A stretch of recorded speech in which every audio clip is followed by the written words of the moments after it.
এখন ভারতে কাওয়ার যাত্রা নামে একটা উৎসব চলতেছে, যেই উৎসবে তারা কাঁধে করে পানি নিয়ে আইসা তারা যেই লিঙ্গের পূজা করে ওই লিঙ্গের উপরে ঢালে।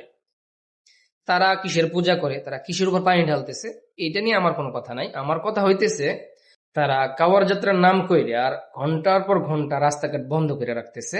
কোনো সমস্যা নাই, যদি মুসলমানরা রাস্তায় 2 মিনিট নামাজ পড়ে সমস্যা হয়ে যায়। তারা কাওয়ার যাত্রার নাম কইরা রাস্তাঘাটে ঘন্টার পর ঘন্টা পইরা থাইকা নেশা করতেছে, কোনো সমস্যা হয় না।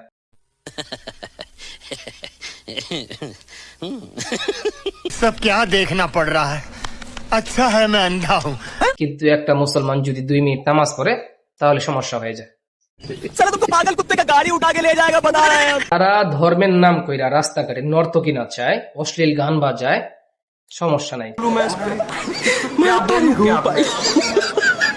কিন্তু একটা মুসলমান যদি 2 মিনিট লাগায় নামাজ পড়ে তাহলে সমস্যা, তাহলে রোড জ্যাম হয়ে যায়। ऐसे कैसे लोग रहते हैं। তারা ধর্মের নাম কইরা রাস্তাঘাটে সাউন্ড বক্স দিয়া সীমা অতিক্রম করে অশ্লীল গান বাজায়, কোনো সমস্যা নাই।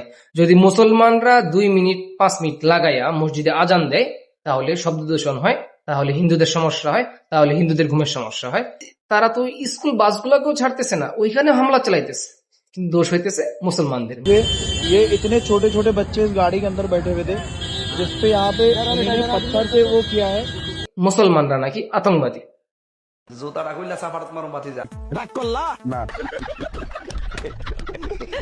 ঠিক একই কাজ নেপালে হইতেছে।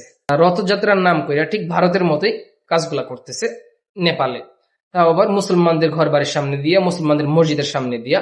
আর যখনই মুসলমানরা বাধা দিতে আসে তারা এই ঘটনাকে কেন্দ্র করে মুসলমানদের ঘর বাড়ি ভাঙে, মসজিদ ভাঙে, ঘর বাড়িতে আগুন দেয়, মসজিদে আগুন দেয়, আর সব দোষ হয়ে যায় মুসলমানদের। মুসলমানরা নাকি আতঙ্কবাদী।